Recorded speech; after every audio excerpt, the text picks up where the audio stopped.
ನಮ್ಮ ಕರಾವಳಿ ಕರ್ನಾಟಕದವರಿಗೆ ನಮ್ಮ ಊರೇ ಚಂದ ಎಂಬ ಹೆಮ್ಮೆ. ವಿಶಾಲವಾದ ನೀಲಿ ಸಮುದ್ರ, ಸಾಲು ಸಾಲು ತೆಂಗಿನ ಮರಗಳು, ಪಶ್ಚಿಮ ಘಟ್ಟದ ತಂಪಾದ ಶುದ್ಧ ಗಾಳಿ ಮತ್ತು ಶುದ್ಧವಾದ ಪರಿಸರ. ಆದರೆ ಸತ್ಯ ತಿಳಿದರೆ ಎಲ್ಲರೂ ಬೆಚ್ಚಿ ಬೀಳಬಹುದು. ಕಳೆದ ಕೆಲವು ವರ್ಷಗಳ ಅಂಕಿಅಂಶಗಳು ಮತ್ತು ಪರಿಸರ ವಿಜ್ಞಾನಿಗಳ ವರದಿ ಒಂದು ಶಾಕಿಂಗ್ ಸತ್ಯವನ್ನು ಹೊರಹಾಕಿದೆ. ಅದೇನಪ್ಪ ಅಂದರೆ, ನಮ್ಮ ಹೆಮ್ಮೆಯ ಮಂಗಳೂರು ಮತ್ತು ಉಡುಪಿಯ ವಾಯುಮಾಲಿನ್ಯದ ಮಟ್ಟ ಭಾರತದ ಸಿಲಿಕಾನ್ ವ್ಯಾಲಿ ಬೆಂಗಳೂರಿಗಿಂತಲೂ ಕೆಟ್ಟದಾಗಿ ದಾಖಲಾಗಿದೆ. ಹೌದು, ನಾವು ಕುಡಿಯುವ ನೀರು, ತಿನ್ನುವ ಅನ್ನ, ಆಹಾರದಷ್ಟೇ ಮುಖ್ಯವಾದದ್ದು ನಾವು ಉಸಿರಾಡುವ ಗಾಳಿ. ಮಂಗಳೂರು, ಸುರತ್ಕಲ್ ಮತ್ತು ಉಡುಪಿಯ ಕೈಗಾರಿಕಾ ವಲಯಗಳಲ್ಲಿ ಏರ್ ಕ್ವಾಲಿಟಿ ಇಂಡೆಕ್ಸ್ ಅಥವಾ ವಾಯು ಗುಣಮಟ್ಟ ಸೂಚ್ಯಾಂಕವು ಅಪಾಯದ ಮಟ್ಟವನ್ನು ಈಗಾಗಲೇ ತಲುಪಿದೆ. ವಾಯು ಗುಣಮಟ್ಟ ಸೂಚ್ಯಾಂಕ ಎಂದರೇನು? ನಾವು ಉಸಿರಾಡುವ ಗಾಳಿಯಲ್ಲಿ ಬರಿಗಣ್ಣಿಗೆ ಕಾಣದ ಕೆಲವು ಅತ್ಯಂತ ಸೂಕ್ಷ್ಮ ಕಣಗಳಿರುತ್ತದೆ. ಇವುಗಳನ್ನು PM2.5 ಮತ್ತು PM10 ಎಂದು ಕರೆಯುತ್ತೇವೆ. ಇದರೊಂದಿಗೆ ಸಲ್ಫರ್ ಡೈಆಕ್ಸೈಡ್, ನೈಟ್ರೋಜನ್ ಡೈಆಕ್ಸೈಡ್ನಂತಹ ರಾಸಾಯನಿಕ ಅನಿಲಗಳು ಇರುತ್ತದೆ. ಈ ಎಲ್ಲಾದುದರ ಒಟ್ಟು ಮೊತ್ತವನ್ನು ಲೆಕ್ಕ ಹಾಕಿ ಸರಕಾರ ಒಂದು ನಂಬರ್ ಕೊಡುತ್ತದೆ. ಅದೇ ಏರ್ ಕ್ವಾಲಿಟಿ ಇಂಡೆಕ್ಸ್, ವಾಯು ಗುಣಮಟ್ಟ ಸೂಚ್ಯಾಂಕ. ಇನ್ನು ವಿಷಯಕ್ಕೆ ಬರೋಣ.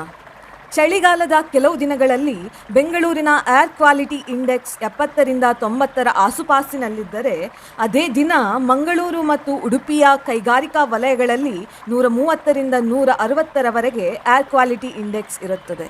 ಇದರ ಅರ್ಥ, ಬೆಂಗಳೂರಿನ ಜನರಿಗಿಂತಲೂ ಹೆಚ್ಚು ಕಲುಷಿತ ಗಾಳಿಯನ್ನು ಕರಾವಳಿಯ ಜನರು ಉಸಿರಾಡುತ್ತಿದ್ದಾರೆ. ನಮ್ಮ ಕರಾವಳಿ ಭಾರೀ ಕೈಗಾರಿಕೆಗಳ ಹಬ್.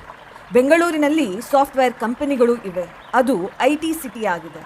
ಮಂಗಳೂರಿನ ಸುತ್ತಮುತ್ತ ಪೆಟ್ರೋಲಿಯಂ ರಿಫೈನರಿ, ಬೃಹತ್ ರಾಸಾಯನಿಕ ಮತ್ತು ರಸಗೊಬ್ಬರ ಕಾರ್ಖಾನೆಗಳು ಇವೆ.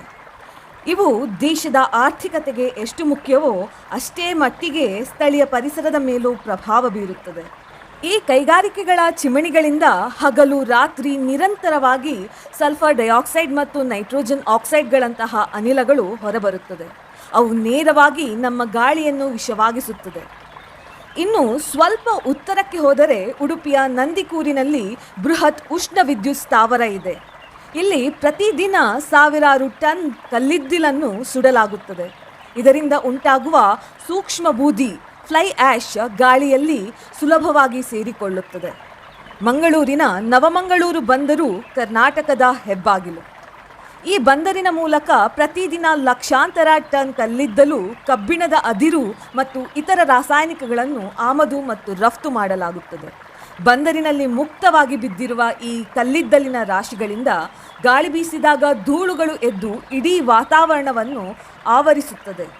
ಹಾಗೂ ಕಲ್ಲಿದ್ದಲನ್ನು ನೂರಾರು ತೆರೆದ ಲಾರಿಗಳಲ್ಲಿ ಮತ್ತು ಗೂಡ್ಸ್ ರೈಲುಗಳ ಮೂಲಕ ಬೇರೆ ಜಿಲ್ಲೆಗಳಿಗೆ ಸಾಗಿಸುವಾಗ ಕರಾವಳಿಯ ರಾಷ್ಟ್ರೀಯ ಹೆದ್ದಾರಿಗಳುದ್ದಕ್ಕೂ ಈ ಧೂಳು ಹರಡಿರುತ್ತದೆ. ಮಂಗಳೂರು ಉಡುಪಿ ಹೈವೇಯಲ್ಲಿ ಸಂಚರಿಸುವಾಗ ರಸ್ತೆಯ ಪಕ್ಕದ ಗಿಡ ಮರಗಳೆಲ್ಲವೂ ಹಸಿರಾಗಿರದೆ ಧೂಳಿನಿಂದ ಕಪ್ಪಾಗಿ ಅಥವಾ ಬೂದಿ ಬಣ್ಣಕ್ಕೆ ತಿರುಗಿರುವುದನ್ನು ನಾವು ಕಾಣಬಹುದು. ಇದಕ್ಕೆ ಕಾರಣ ಮುಕ್ತ ಸಾಗಣೆ. ಕರಾವಳಿಯು ಒಂದು ಕಡೆ ಸಮುದ್ರ, ಇನ್ನೊಂದು ಕಡೆಯಿಂದ ದಟ್ಟ ಕಾಡಿನಿಂದ ಆವರಿಸಿದೆಯಲ್ಲ, ಇವು ಗಾಳಿಯನ್ನು ಶುದ್ಧಗೊಳಿಸುವುದಿಲ್ಲವೇ ಎಂಬ ಪ್ರಶ್ನೆ ಹುಟ್ಟಬಹುದು. ಇಲ್ಲೇ ಇರುವುದು ಪ್ರಕೃತಿಯ ಮತ್ತು ಭೌಗೋಳಿಕತೆಯ ಅಸಲಿ ಆಟ. ಒಂದು ಕಡೆ ವಿಶಾಲವಾದ ಅರಬ್ಬಿ ಸಮುದ್ರವಿದೆ, ಮತ್ತೊಂದು ಕಡೆ ಭವ್ಯವಾದ ಪಶ್ಚಿಮ ಘಟ್ಟಗಳ ಪರ್ವತ ಶ್ರೇಣಿಗಳಿವೆ. ಈ ಎರಡರ ಮಧ್ಯೆ ಇರುವುದು ಕೇವಲ ಕಿರಿದಾದ ಭೂಪ್ರದೇಶ. ಮಾಲಿನ್ಯಕಾರಕಗಳು ಸಮುದ್ರದ ಗಾಳಿಗೆ ತೂರಿಕೊಂಡು ಹೋದರೂ ಅವುಗಳನ್ನು ಪಶ್ಚಿಮ ಘಟ್ಟದ ಎತ್ತರೆತ್ತರವಾದ ಬೆಟ್ಟಗಳು ತಡೆದು ನಿಲ್ಲಿಸುತ್ತದೆ. ಸುಲಭವಾಗಿ ದಾಟಿ ಹೋಗಲು ದಾರಿ ಇಲ್ಲದ ಕಾರಣ ಕರಾವಳಿಯ ಪಟ್ಟಿಯಲ್ಲಿಯೇ ಸಿಲುಕಿಕೊಳ್ಳುತ್ತದೆ. ಇನ್ನೊಂದು ಕಾರಣ ಕರಾವಳಿಯ ತೇವಾಂಶ. ಸಮುದ್ರದ ಹತ್ತಿರ ಇರುವುದರಿಂದ ಇಲ್ಲಿನ ಗಾಳಿಯಲ್ಲಿ ನೀರಿನಾಂಶ ಅಂದರೆ ಹ್ಯುಮಿಡಿಟಿ ತುಂಬ ಹೆಚ್ಚಿರುತ್ತದೆ. ಈ ತೇವಾಂಶವು ಗಾಳಿಯಲ್ಲಿರುವ ಧೂಳು ಮತ್ತು ರಾಸಾಯನಿಕ ಕಣಗಳನ್ನು ಸ್ಪಂಜಿನಂತೆ ಹಿಡಿದಿಟ್ಟುಕೊಳ್ಳುತ್ತದೆ. ಅಕ್ಟೋಬರ್ನಿಂದ ಫೆಬ್ರವರಿವರೆಗಿನ ಚಳಿಗಾಲದಲ್ಲಿ ಭೂಮಿಯ ಮೇಲ್ಭಾಗದ ತಂಪಾದ ಗಾಳಿ ಮತ್ತು ತೇವಾಂಶವು ಮಾಲಿನ್ಯದ ಹೊಗೆಯನ್ನು ಮೇಲಕ್ಕೆ ಹೋಗದಂತೆ ಕೆಳಮಟ್ಟದಲ್ಲೇ ಲಾಕ್ ಮಾಡಿಬಿಡುತ್ತದೆ. ಇದನ್ನು ಥರ್ಮಲ್ ಇನ್ವರ್ಷನ್ ಎಂದು ಕರೆಯುತ್ತಾರೆ. ಈ ಸಮಯದಲ್ಲಿ ನಾವು ಮುಂಜಾನೆ ನೋಡುವ ಮಂಜು ಕೇವಲ ಮಂಜಲ್ಲ, ಅದು ಕೈಗಾರಿಕೆಗಳ ಹೊಗೆ ಮತ್ತು ತೇವಾಂಶ ಸೇರಿ ಉಂಟಾದ ಸ್ಮಾಗ್, ವಿಷಕಾರಿ ಹೊಗೆ ಮಂಜು. ಇದೇ ಕಾರಣಕ್ಕೆ ಚಳಿಗಾಲದಲ್ಲಿ ಕರಾವಳಿಯ ಏರ್ ಕ್ವಾಲಿಟಿ ಇಂಡೆಕ್ಸ್ ಬೆಂಗಳೂರಿಗಿಂತಲೂ ಹದಗೆಡುತ್ತದೆ. ಇದು ಇಡೀ 320 ಕಿಲೋಮೀಟರ್ ಉದ್ದದ ಕರ್ನಾಟಕದ ಕರಾವಳಿಯ ಸಮಸ್ಯೆಯಲ್ಲ. ನಾವು ಉಡುಪಿಯಿಂದ ದಾಟಿ ಉತ್ತರಕ್ಕೆ ಹೋದಂತೆ ಗಾಳಿ ಅತ್ಯಂತ ಉತ್ತಮ ಮತ್ತು ಶುದ್ಧ ಮಟ್ಟದಲ್ಲಿದೆ. ಇದು ಕೇವಲ ಮಂಗಳೂರು ನಗರ, ಸುರತ್ಕಲ್ ಮತ್ತು ಉಡುಪಿಯ ಪಡುಬಿದ್ರೆಯ ಕಡಲ ತೀರದ ಸಮಸ್ಯೆಯಲ್ಲ. ಸದ್ಯದ ಪರಿಸ್ಥಿತಿ ಹೇಗಿದೆ ಎಂದರೆ ಸುತ್ತಮುತ್ತ ಪ್ರದೇಶಗಳಿಗೆ ಈಗಾಗಲೇ ವಾಯುಮಾಲಿನ್ಯ ಹರಡಿಬಿಟ್ಟಿದೆ.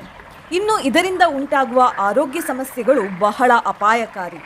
ಅಭಿವೃದ್ಧಿ ಬೇಕು, ಕೈಗಾರಿಕೆಗಳು ಬೇಕು, ಉದ್ಯೋಗಗಳೂ ಬೇಕು, ಆದರೆ ಅದು ನಮ್ಮ ಜೀವವನ್ನು ಬಲಿಕೊಟ್ಟು ಅಲ್ಲ. ಬೆಂಗಳೂರಿನ ವಾಯುಮಾಲಿನ್ಯದ ಬಗ್ಗೆ ಇಡೀ ದೇಶ ಮಾತನಾಡುತ್ತದೆ, ಆದರೆ ನಮ್ಮ ಸುಂದರ ಕರಾವಳಿಗೆ ಆವರಿಸುತ್ತಿರುವ ಈ ಸಮಸ್ಯೆಯ ಬಗ್ಗೆ ಯಾರೂ ಮಾತನಾಡುತ್ತಿಲ್ಲ. ಕರಾವಳಿಯ ಶುದ್ಧ ಗಾಳಿ ನಮ್ಮ ಹಕ್ಕು, ಅದನ್ನು ಉಳಿಸಿಕೊಳ್ಳುವುದು ನಮ್ಮೆಲ್ಲರ ಜವಾಬ್ದಾರಿ. ಸಾರ್ವಜನಿಕರು ಜಾಗೃತಗೊಂಡು ಸರ್ಕಾರವನ್ನು ಎಬ್ಬಿಸಿ ದಿಟ್ಟ ನಿರ್ಧಾರ ತೆಗೆದುಕೊಳ್ಳಬೇಕಾದ ಅಗತ್ಯ ಕರಾವಳಿಗಿದೆ.